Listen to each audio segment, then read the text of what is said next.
E para deklaratat që zoti Kurti ka bërë për cikël të zgjedhjeve e tregojnë me gjas edhe tendencën e tij edhe e shpjegojnë krejt idenë mbrapa.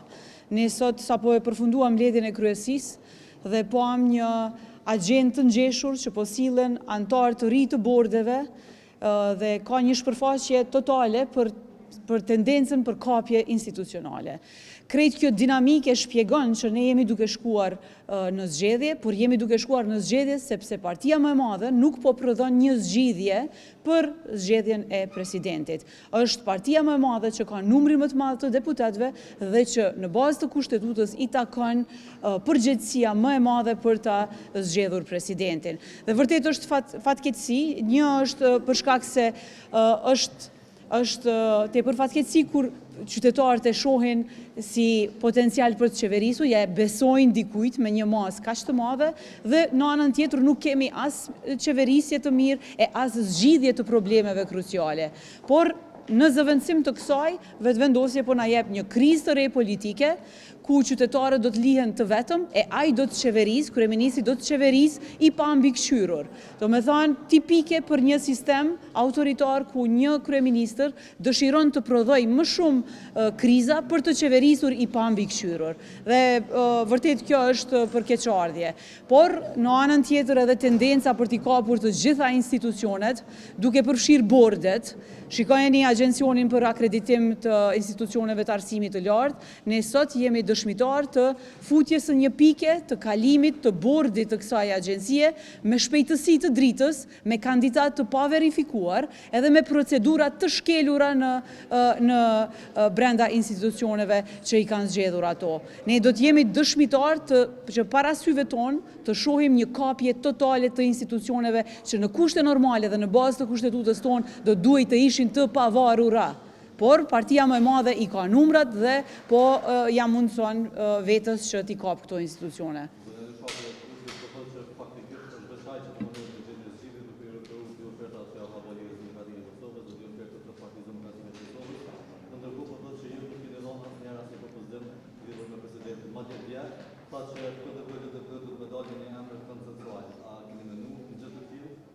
Po të kishim 66 vota në kuvendin e Kosovës, kjo punë do të zgjidhej, do të prodhonim një zgjidhje, sepse është obligim kushtetues i asaj partie.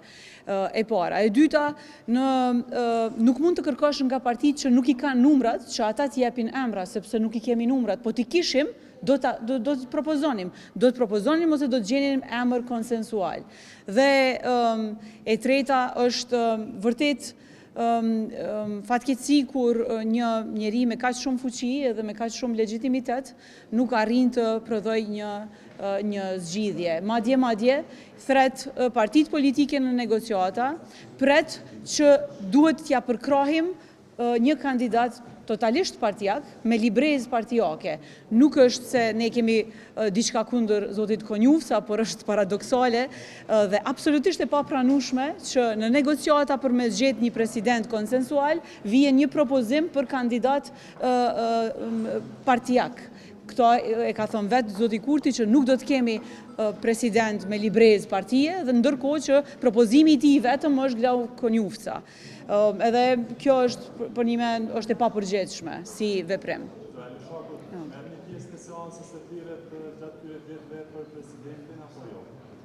Ne marrim absolutisht në bazë të përgjegjësisë sonë, ne marrim pjesë në seanca të cilat rezultojnë me zgjidhje në të mirën e qytetarëve, por zgjedhja e presidentit nëse ka propozime partijake, si që ka qenë herën e kalume, jo, absolutisht jo, sepse ne shkojmë për të zgjedhur, për t'i dhënë vendit një president, ashtu si që kërkon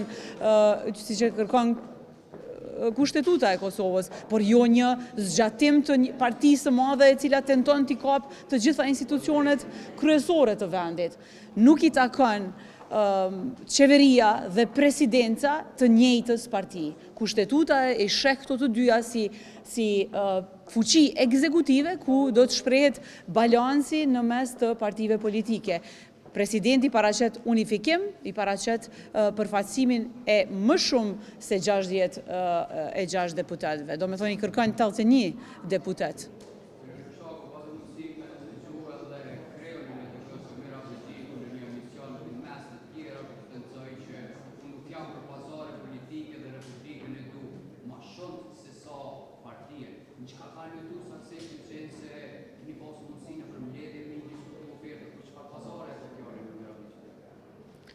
Për këtë deklarat mund të apysni atë direkt se qka ka mendu, se unë nuk kam fuqin e njohuri se kush qka mendon, por në analizën time mund të them që ne nuk kemi kërkuar poste ministrore e as hise në qeveri.